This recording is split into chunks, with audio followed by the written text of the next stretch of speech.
আলহামদুলিল্লাহ ওয়াসসালাতু ওয়াসসালামু আলা রাসূলিল্লাহ ওয়া আলা আলিহি ওয়া সাহবিহি ওয়া ওয়ালা আম্মা বা'দ।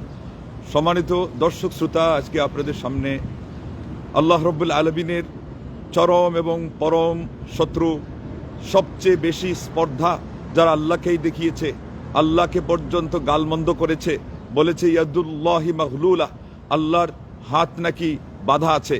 লা ইলাহা ইল্লাল্লাহ সংকীর্ণতা বোঝানোর জন্য, কার্পণ্য বোঝানোর জন্য।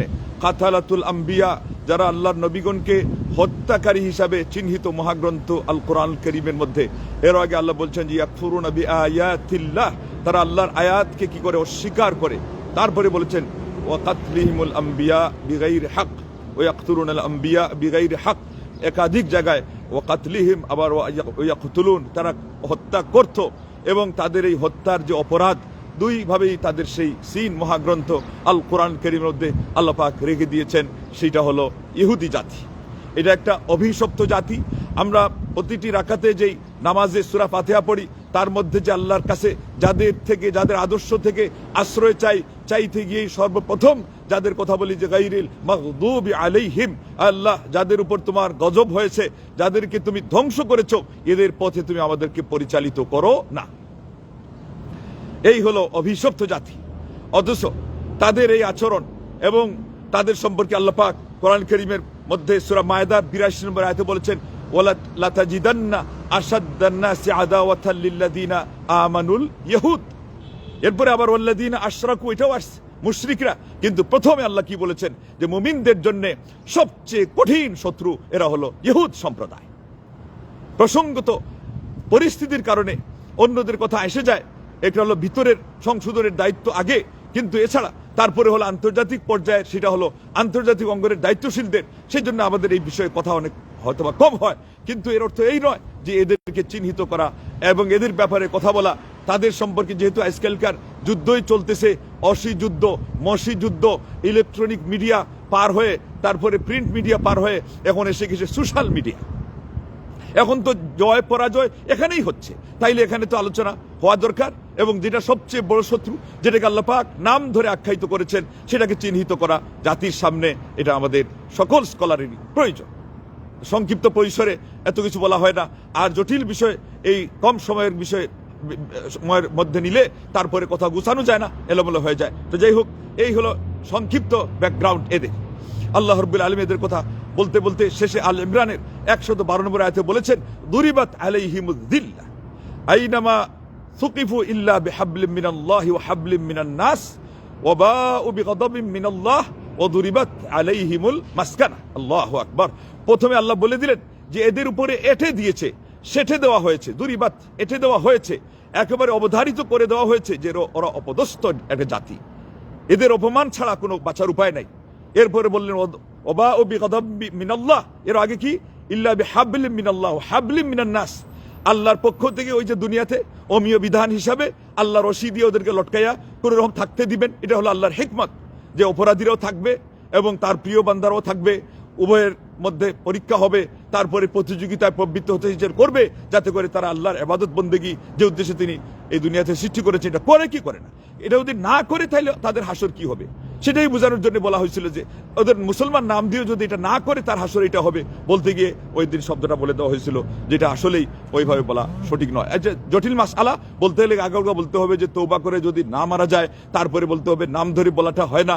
আমি এটা প্রতিনিধিত্বের দিক থেকে এদের নাম নিয়ে বলেছিলাম। যে যাই হোক, এছাড়া আপনি যদি বলেন যে না কাফির হওয়া পরেও বলা যাবে না, তাহলে আপনি ওই রবি ঠাকুরের ক্ষেত্রেও আমাদের এরা যে তার শ্রদ্ধা নিবেদন করতে গিয়ে 1000 জনকে নিয়ে কনফারেন্স করেছে, আমরা প্রতিবাদ করতে গিয়ে বলি যে ইনি তো জীবনও জান্নাতে যাবে না। তো এইটা আমরা কি এইভাবে বলি নাকি জীবনে জান্নাতে যাবে না? এটা কি সকল স্কলাররা বলেন না? যেহেতু সে হিন্দু, মুসলমান হওয়াটা প্রমাণিত হয় নাই। তো এইটার ব্যাখ্যার বিষয় আছে আমাদের একদল পক্ষের বিপক্ষের সবাই যেটাকে এমনভাবে নিয়ে তো একেবারে মানে বিষয়টাকে গুলাটে করে দিয়েছেন। সেই জন্য ওই বিষয়ে বলতেই চাই না, যাচ্ছি না। আল্লাহ আমাদেরকে সবাইকে মাফ করুক। ব্যাপার হয়েছে এটা যে এরা তো একেবারে নির্ঘাত আল্লাহ রাব্বুল আলামিন তাদের নাম ধরে শত্রুর কথা বলেছেন। এরাও যদি মারা যাওয়ার আগে তওবা করে, মৃত্যুর লক্ষণ প্রকাশ পাওয়ার আগে তওবা করে, তাইলে এদেরও মাফ আছে। কিন্তু তাই বলে যেন তেন প্রকারণে যারা যেভাবে ইচ্ছে সারোইন সারওয়ান যেটা ওইটার কুকুরের চেয়েও আমার আবু বকর সিদ্দিককে গালি দিবে, আর আমরা চুপ থাকবো, আমাদের মুখের মধ্যে আমরা লাগাম লাগিয়ে থাকবো, আর আমরা যে কোনো ভাবেই কথা বলতে পারবো না। এই হলো একটা সমস্যা। যাই হোক, আল্লাহু আকবার। এই সব শত্রু সম্পর্কে আমাদেরকে সোচ্চার হতে হবে এবং আমাদের জাতিকে সজাগ করতে হবে। এদের কথা আল্লাহ পাক বলতে কি বলেছিলেন, যে এদের উপরে অবধারিত করে দেওয়া হয়েছে অপমান, অপদস্থতা, দুরিবাত আলাইহিম যিল্লাহ। এরপরে বললেন যে তারা আল্লাহর একটা রশিতে লটকিয়ে থাকে, আল্লাহর দেওয়া রশি, এটা তো কুদরতি, সারা দুনিয়ার সবাই আল্লাহর রশিতে লটকে আছে, ভালো মন্দ এই জন্য তো এখানে খাইতে পায়, থাকতে পায়, তাই না? তারপরে কি বলেন, ইল্লা বিহাবলিম মিনাল্লাহ ওয়া হাবলিম মিনান নাস। এই মানুষের রশি, এই ফিলিস্তিনের মুসলমানদের রশিতে এরা লটকে। তারপরে কি করলো, তারা খেলা শুরু করে দিল। লজিং মাস্টার হয়ে বা লজিং থাকতে জায়গা পেয়ে তাকে দেওয়া হয়েছিল, ধরে নেন যে এখানে থাক, আশ্রয় দিয়েছিল শরণার্থী হিসাবে। এখন তারাই এখানকার মালিক হতে চায়, গডফাদার হতে চায়, গডফাদার হয়ে এমনকি সারা পৃথিবীকে তারা তাদের অঙ্গুলির ইশারা চালাইতে চায়। আর তাদের ওই বুদ্ধি আছে, এগুলো দিয়ে তারা অর্থ, মানে সেই চাবিকাঠি তাদের হাতে নিয়ে নিছে। বিশ্ব ব্যাংক, সুইস ব্যাংক সহ এই যে অর্থনীতির যা কিছু আছে, এগুলো তারা এমনভাবেই হাতে করেছে যে পৃথিবীর অন্যান্যরা যারা এই দুনিয়াবি বিষয় জানে, তারাও আজকে তাদের ইশারায় উঠতে বসতে বাধ্য। আমেরিকাতে একটা ফ্যামিলি আছে, ওই ফ্যামিলির ইশারাতেই বিশেষ কিছু অঙ্গনের সব কিছু চলে, একেবারে দুনিয়ার এক প্রান্ত থেকে আরেক প্রান্ত। ওই একটা ফ্যামিলি আবার কিন্তু ইহুদি, খ্রিস্টানও না। তাইলে এদেরকে ওই যে হ্যাবল দিয়ে, আল্লাহ বলছেন রশি দিয়ে লটকানো, কিন্তু তারা ওই যে লটকে থাকতে হবে কিভাবে, লটকাতে গেলে তো হাসকি মারে দিতে হবে তো গিট্ট, এই গিট্টটা দিয়ে তারা এখন চলতেছে। কিন্তু মাস্তানি শুরু করে দিলে কেমনে হবে, সন্ত্রাসী কাজ কর্মকাণ্ড করলে কেমনে হবে?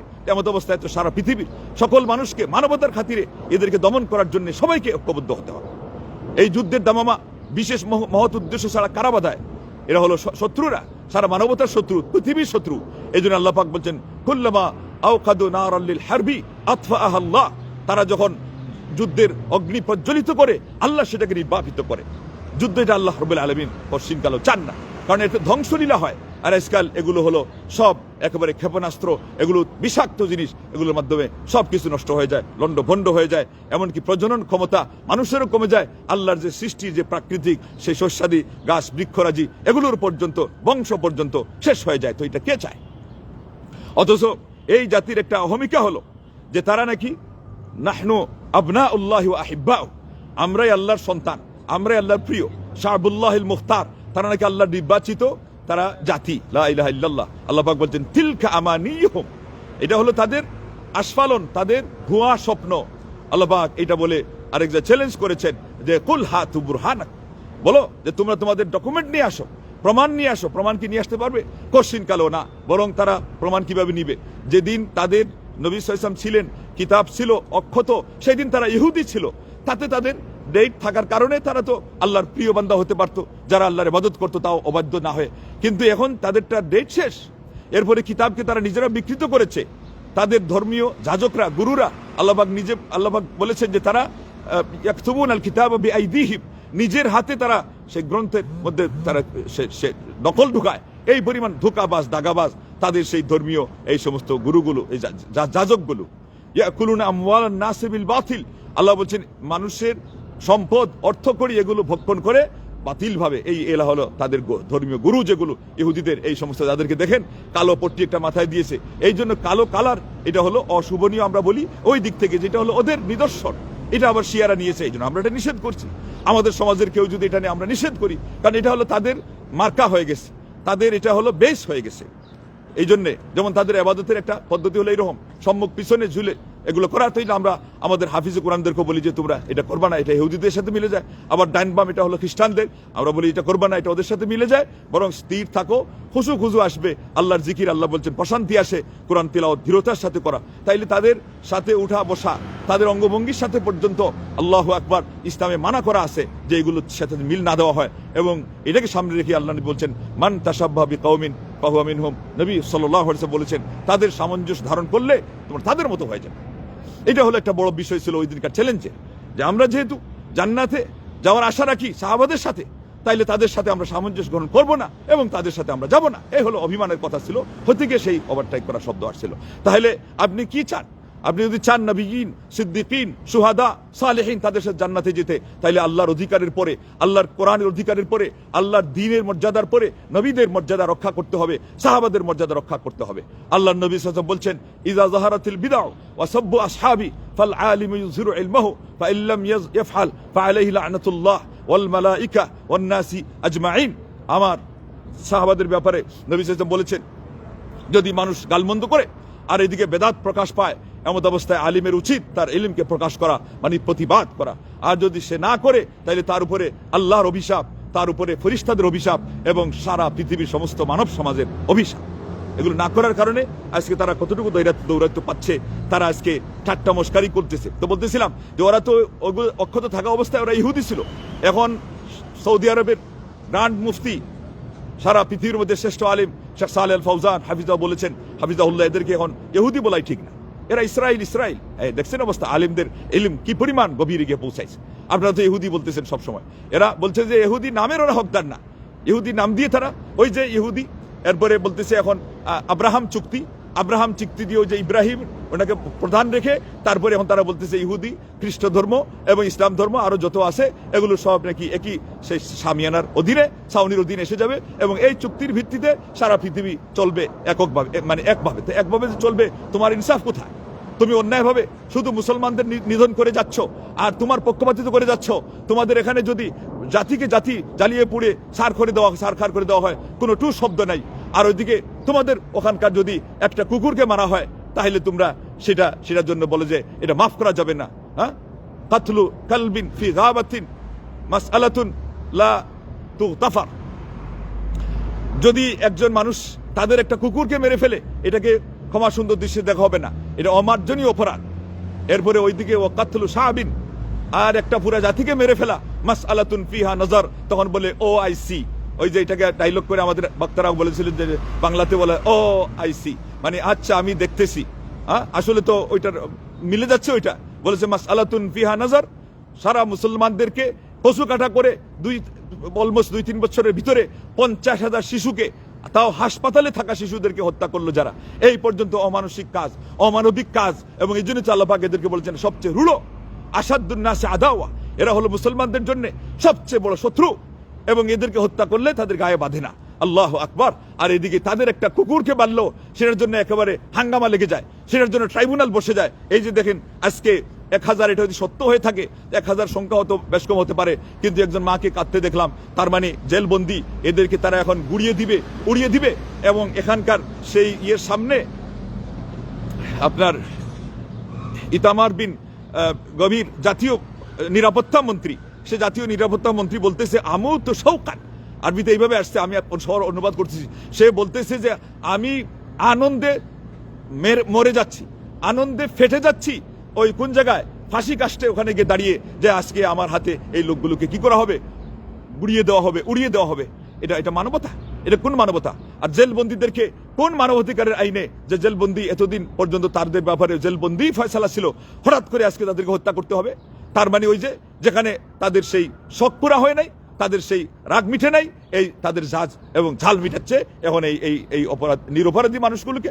আংশিক যদি অপরাধ থাকেও, আর কিসের অপরাধ? তোমরা তাদের বাড়িতে গিয়ে তোমাদেরকে লজিং দিল, তাদেরকে মার কাট করে তাদেরকে সেখান থেকে উৎখাত করতে চাও, গিয়ে তুই সর মুই ভই, তাদের আসল জায়গার মানুষকে সরাইয়া তুমি সেখানে বসে যেতে চাও, আর তোকে ছেড়ে দিয়ে, তোকে তাড়িয়ে দিয়ে আমি সেখানকার স্থানীয় লোক হই, এই পর্যন্ত দৌরাত্ম, এটা কেমন কথা? তাই এমন অবস্থায় তারা তাদের আত্মরক্ষার জন্য কিছু করবে না, তাইলে খুঁজে নিয়ে দেখা যাবে এটা কোনো অপরাধী না, এটা তাদের ন্যায্য অধিকার। কিন্তু আজকে সেই মানবাধিকারের এই ধ্বজাদাররা কোথায়? বরং বাস্তব কথা এটাই, যেদিন থেকে মানবাধিকার এই সংস্থা তৈরি হয়েছে, সেই দিন থেকে সারা দুনিয়ার পৃথিবীর মুসলমানদেরকে মার কাট করা হচ্ছে। মুসলমানদেরকে কাজে মানে কারণে বাস্তবে হোক আর না হোক তাদেরকে হত্যা করা হচ্ছে। কোনো বিধর্মীর উপরে অঙ্গুলি পর্যন্ত তোলা হচ্ছে না, আইনের জন্য তাদেরকে মানে বলাও হচ্ছে না, কিন্তু মুসলমানদেরকে এদিকে কচু কাটা করে শেষ করা হচ্ছে। তাইলে এদের ব্যাপারে সবাইকে সোচ্চার হতে হবে এবং জানতে হবে এরা হবে মুসলমানদের জানি দুশ্মন। আল্লাহ রাব্বুল আলামিন আমাদের কোন নবীর আমরা উম্মত বানিয়েছেন এটাকে বুঝতে হবে। মহান রব্বুল আলামিন সূরা আল ইমরানের 81 নম্বর আয়াতে বলেছেন যে ওয়াইদ আখাযাল্লাহু মিসাকান নাবিয়িনা, আল্লাহ পাক নবীদের শপথ নিয়েছেন নবীদের কাছ থেকে। আল্লাহু আকবার। লামা আতাইতুহুম মিন কিতাবিন ওয়া হিকমা, যখন তিনি তাদেরকে কিতাব এবং হিকমত দিয়েছেন, প্রজ্ঞা, আর একটা অর্থ হলো সুন্নাহ। বিশেষ করে আমাদের নবীকে সুন্নাহ দিয়েছেন। তারপর হচ্ছে সুম্মা জাআহুম রাসূলুন মুসাদ্দিকুন, এরপরে লিমা মাআহুম, এরপরে তোমাদের কাছে যখন একজন রসুল আসবে, মুসাদ্দিকুল লিমা মাআকুম, যিনি তোমাদের গুলোকে সত্যায়ন করেন। আমাদের নবী সাল্লাল্লাহু আলাইহি ওয়াসাল্লাম তাওরাত অবিকৃত থাকা অবস্থায় সত্যায়ন করেছেন, মুসা নবী আল্লাহর নবী সত্যায়ন করেছেন, ইনজিল অবিকৃত থাকা অবস্থায় সত্যায়ন করেছে আসমানি কিতাব, ঈসা নবী আল্লাহর নবী তিনি বলেছেন, দাউদ নবী আল্লাহর নবী, জাবুর আসমানি কিতাব তিনি সত্যায়ন করেছেন, ইব্রাহিম নবী আল্লাহর নবী তার সুহুফ ইব্রাহিম ও মুসা।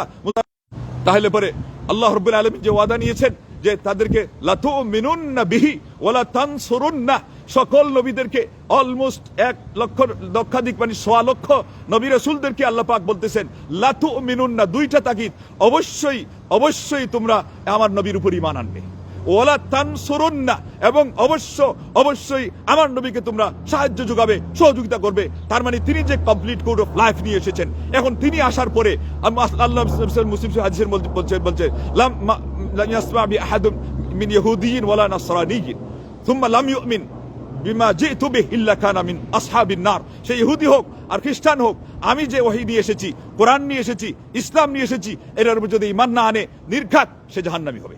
আমার নবী সাল্লাল্লাহু আলাইহি ওয়াসাল্লাম ঘোষণা দিয়ে দিয়েছেন। এবং আল্লাহ পাক এখানে কোরআন কারীমের মধ্যে আপনারা শুনেছেন, সূরা আল ইমরানের 82 নম্বর আয়াতে আল্লাহ বলেছেন, সেই যুগের নবী সহ সকল নবীদেরকে আল্লাহ বলেছেন যে আমার নবীর উপর তোমাদেরকে ঈমান আনতে হবে। আমাদের নবী যেখানে উপস্থিত, সেই জায়গায় অন্যান্য নবী নবুয়তের মর্যাদা নিয়ে তাদের আসন থাকবে ঠিকই, কিন্তু তারা প্রকৃতপক্ষে আমার নবীর অনুসারী হওয়া ছাড়া তাদের কোনো গত্যন্তর নেই, কোনো উপায় নাই। আর সেখানে উম্মত হয়ে আমার নবীকে মানে না, আমার নবীকে বিদ্যাঙ্গুলি দেখায়, আখেরি নবী, চূড়ান্ত নবী, তার উপরে তারা অস্বীকৃতি জানায়, তার উম্মতকে তারা কচুকাটা করে, তারা যেভাবে ইচ্ছা সেভাবে তাদের সেই প্রশান্তি খুঁজে। এরা আবার কিসের মানুষ? এরা তো অধম, এরা তো নরপিশাচ। আল্লাহু আকবার। এদের ব্যাপারে আমাদেরকে তাহলে সোচ্চার থাকতে হবে। তাহলে আব্রাহাম হাউস, এটা যদি আসল সূত্র ধরতে হয়, তাইলে এটাকে কেন্দ্র করে শেষ পর্যন্ত আমাদের নবী সাল্লাল্লাহু আলাইহি ওয়াসাল্লাম যে ইসলাম নিয়ে এসেছেন, no east no west, Islam is the best, Islam is the only one complete code of life. এখন প্রাচ্য চলবে না, প্রাতীচ্য চলবে না, এখন একেবারে ফিক্সড। আল্লাহ রাব্বুল আলামিনের কাছে ওয়ারাদিতু লাকুমুল ইসলাম দীনা, আলিফ লামের আর্টিকেল দিয়ে আল্লাহ কেবলই ইসলামকে তিনি মনোনয়ন দিয়েছেন। আমার নবীর মাধ্যমে যে ইসলাম এসেছে, এটা ছাড়া অন্য কোনো ধর্ম, অন্য কোনো কর্ম, অন্য কোনো তন্ত্র, অন্য কোনো মন্ত্র, ইসলামের নামে হোক, ইসলামের বাহিরে হোক, কোনোটার অবকাশ নেই, সামান্য সুযোগ নেই, সুযোগের লেশ পর্যন্ত নেই। তাদেরকে মানতে হবে আমাদের ইসলাম ধর্ম। কিন্তু তারা তাদের মুরুলগিরি, তাদের সেই বাবুগিরি, তাদের আধিপত্য, এগুলো বজায় রাখতে গিয়ে ওই তো এখন শুরু হয়েছে দুটানা। ইরান চাচ্ছে তাদের আধিপত্য বজায় রাখবে এবং বিস্তার করবে মিডল ইস্টে ও মক্কা মদিনা দখল করতে, আর এরা চাচ্ছে না, এটা তাদের আধিপত্য হচ্ছে। আর কিন্তু এই বাইতুল মাকদিস নিয়ে যেটা শুনতেছেন, এটা নিয়ে কারো কোনো ধান্দা নাই। এখন পর্যন্ত এদের বাইতুল মাকদিস এটা সংরক্ষণের তাদের সময় আসে নাই। তাদের আসমানি কিতাব অনুযায়ী, বিকৃত বক্তব্য অনুযায়ী এগুলো হলো ওই সুলাইমান নবীর নামে যে তারা আপনার ওই থার্ড যেটা যেটা আপনার টাওয়ার, এটা তৈরি করার জন্য তারা প্রস্তুতি নিচ্ছে, এটারও সময় আসেনি। আল্লাহু আকবার। ঠিক তদ্রুপ এই এদের শিয়াদেরও তাদের কথা অনুযায়ী বাইতুল মাকদিস এটা আল্লাহ চতুর্থ আসমানে উঠিয়ে নিয়েছেন। তাইলে পরে এরা শুধু যুদ্ধ করতেছে তাদের আধিপত্যের জন্য। এটাও কিন্তু নোট রাখেন, এটা ভালো করে মনে রাখেন। আজকে আমাদের শুধু দোহাই দেওয়া হচ্ছে ফিলিস্তিনি মুসলমানদের জন্য, কিন্তু ফিলিস্তিনি মুসলমানদের জন্য হোক আর যে কোনো মুসলমানের জন্য হোক, মুসলমানের অন্তর শুধুমাত্র ওদের জন্য কান্দে, যেটা প্রকৃত মুসলমান। ইহুদি খ্রিস্টান এরা শুধু মানবাধিকারের দোহাই দেয়, এরা শুধুমাত্র আপনার দেখানোর দুইটা দাঁত দেখায়। ঠিক ইরানের ওরাও একই অবস্থা, কিন্তু তাদের আসল কথা হলো তাদের নিজস্ব থিওরি, তাদের ইজম, তাদের মতবাদীগুলো বাস্তবায়ন করার জন্য তারা আজকে এই সারা পৃথিবীবাসীকে আতঙ্কের মধ্যে রেখেছে, তারা অশান্তির মধ্যে রেখেছে, এবং তারা আজকে ওই এই দোহাই দিয়ে, সেই দোহাই দিয়ে যে আমরা এটা চাচ্ছি সেটা চাচ্ছি, আজকে এই সব জিনিস তারা করে যাচ্ছে। আল্লাহ রাব্বুল আলামিন আমাদেরকে যেন হেফাজত করেন। ওই যে আফিকাই আরেকটা আছে, আফিকাই আদ্রোহী, এইটা হলো আপনার এই কর্নেল অফিসার। সে বলতেছে কি, যে ব্যক্তি এই ইসরায়েলদেরকে নিয়ে ঠাট্টা মস্কারি করবে, ক্রিটিসাইজ করবে, নেগলেক্ট করবে, ফাহুয়া আদুউল্লাহ, সে নাকি আল্লাহর শত্রু। তো এখানে আপনারা কি পাইলেন? আল্লাহর শত্রু হলো এরা, এবং সবচেয়ে বড় শত্রু হলো এরা হলো সবচেয়ে বড় শত্রু। আল্লাহকে গালি দিতেও দ্বিধা করে না, আল্লাহ নবীদেরকে হত্যা পর্যন্ত করে দ্বিধা করে না। তাদের ইচ্ছা না হলে তারা কোনোটাই মানবে না। আল্লাহ বলেন কৌল হিত্তাতুন, যে তৌবা, তারা বলছে হিন্তাতুন, কিসের তৌবা, কিসের কি, আমাদেরকে গম দেন। আল্লাহ বললেন যে আস্তাগফিরুল্লাহ লা হাওলা ওয়ালা কুওয়াতা ইল্লা বিল্লাহ, নবীদের উপর ঈমান আনো, তারা নবীদেরকে হত্যা করে ফেলল। আল্লাহ বললেন যে তোমরা এই এখানে গিয়ে এটা করো, তারা সেটা কিসে বাদ দিয়ে গাবি জবাই করো, তারা একেবারে 1 ডজনের মতো করে প্রশ্ন দিয়ে, মানে এটা করবে না। আল্লাহ রাব্বুল আলামিন বললেন যে শেষ পর্যন্ত নাসুর বান্দা এমন প্রশ্ন করতে করতে ফাযাবাহুহা, জবাই করলো ঠিক করলো, কিন্তু ওমা কাদু ইয়াফআলুন, তারা এটা করার উপক্রম পর্যন্ত ছিল না, তারা করার মানুষ ছিল না, তো ছিল না, কাছে ধারে কাছেও ছিল না। ওই আল্লাহ পাক যখন সবটার উত্তর দিয়ে দিয়েছেন, এরপরে গিয়ে আর কোনো প্রশ্ন খুঁজে পায় নাই, সেই জায়গাতে গিয়ে তারা থেমে গিয়ে জবাই করছেন, জবাই করতোই না, মানতোই না। এই জন্য বেশি যারা প্রশ্ন করে এদেরকে মানুষ আজ পর্যন্ত কি বলে, বনি ইসরাইল বলে। তো এই পর্যন্ত বোদের হাড্ডি। তো এইগুলোর সামনে আবার ওইদিকে নাম সর্বস্ব শিয়া মুসলমানদের এই যে তাদের দুই দলের জাতা কোলে আজকে পিষ্ট হয়ে মানবতা হাহাকার করছে। এই অবস্থায় আমরা সবশেষে এসে আল্লাহ রাব্বুল আলামিনের আসমা ওয়াসনার সাথে দোয়া করছি যে মুসলমানদের জন্য তো আল্লাহ ছাড়া আসলেই কেউ নাই, আর জমিনে যারা আছে তারা তাদের ওই পরিমাণ শক্তি সামন্ত পাচ্ছে না যেটা দিয়ে তারা ওইভাবে লড়াই করবে। এবং অন্তত পরে আইনের আওতায়, যেহেতু এখন আইন দিয়ে কথা চলতেছে, সোশ্যাল মিডিয়া এটা দিয়ে আজকে আলহামদুলিল্লাহ প্রচারণা চালানো হচ্ছে, তাইলে অন্তত যাদের হাতে এইটার চাবিকাঠি আছে তারা সেটা ঘুরাক। আলহামদুলিল্লাহ আপনারা দেখতে পাচ্ছেন এই পর্যন্ত এই জিনিস যেটাই হয়েছে, ধূম্রজাল এটা পেকেছে, এটা কোরআন কারীমের মধ্যে আল্লাহ রাব্বুল আলামিন এটা নিজেই বলে দিয়েছেন যে লিয়ামিজ আল্লাহুল খাবিথা মিনাত তাইয়্যিব, যে ফিতনার মাধ্যমে ভালো মন্দ এর মধ্যে পার্থক্য করা হয়। তো ফিতনা দিয়ে এসে আল্লাহ পাক আজকে অনেক তথ্য মানুষের সামনে নিয়ে এসে গেছেন। মানুষ এখন বুঝতে শিখতেছে, অনেক তথ্য পাচ্ছে যে কারা আমাদের শত্রু, কারা আমাদের মিত্র, এবং কারা কত ভয়াবহ শত্রু, এবং তাদের ভয়াবহতা কত কঠিন। তো এমত অবস্থায় আল্লাহ রাব্বুল আলামিনের যারা শত্রু, এদের থেকে সবাইকে সাবধান করতে হবে, এদের ব্যাপারে মানুষকে সোচ্চার করতে হবে, আল্লাহর কাছে এদের জন্য দোয়া করতে হবে। আমি শুনেছি আবুধাবিতে বিভিন্ন মসজিদে নিয়মিত কুনুতে নাজিলা হচ্ছে, তারা নামাজের পরে শেষ রাকাতে আল্লাহু আকবার হাত তুলে দোয়া করতেছেন। এইভাবে প্রত্যেক জায়গাতেই এই ধরনের দোয়া হওয়া দরকার। আর যাদেরকে আল্লাহ যেই শক্তি দিয়েছেন, সামর্থ্য দিয়েছেন, যে যেখান থেকে তাদের অবস্থান থেকে যেন তারা এই কলমি জিহাদ, এই জবানি জিহাদ এবং চিন্তার জিহাদ এবং মিডিয়ার জিহাদ এগুলো যেন তারা করে, তাইলে আল্লাহ রাব্বুল আলামিন সরেজমিনে ইনশাআল্লাহুল আজিজ ইসলামের বিজয় দান করবেন, মুসলমানদের আল্লাহ রাব্বুল আলামিন প্রতিপত্তি ফিরিয়ে দিবেন, এবং তাদের যেই আত্মঘাতী সিদ্ধান্ত আমি বলবো এটা থেকে তারা যেন ফিরিয়ে আসে। কারণ আমাদের নির্যাতিত ফিলিস্তিনি মুসলমানদের ভাই, তারা অন্তত জেলে ছিল, মারা একটু সান্ত্বনায় ছিল যে একদিন ছাড়া পাবে, অথচ হঠাৎ করে যখন শুনেছে যে এদেরকে হত্যা করা হবে, একেবারে তারা ভেঙে পড়েছে। আল্লাহ তুমি মুসলমানদেরকে, আল্লাহ তাদের অন্তরে প্রশান্তি ঢেলে দাও, ইসলামের মুসলমানদের বিজয় আনার মাধ্যমে, এবং বিধর্মীদেরকে, ইসলামের শত্রুদেরকে, মুসলমানদের শত্রুদেরকে আল্লাহ পরাস্ত করে দাও। আল্লাহুম্মা শফি সুদুরা কওমিন মুমিনিন বিনুসরাতি আউলিয়াইক ওয়া বিহাজিমাতি আ'দাইক। اللهم عليك بأعداء الملة والدين، اللهم عليك بهم فإنهم لا يعجزونك، اللهم أرنا فيهم عجائب قدرتك فإنهم لا يعجزونك، اللهم شتت شملهم، اللهم مزق جمعهم، اللهم دمر ديارهم، اللهم زلزل الأرض من تحت أقدامهم، اللهم أنزل بهم رجسك وبأسك الذي لا ترده عن القوم المجرمين. وآخر دعوانا أن الحمد لله رب العالمين.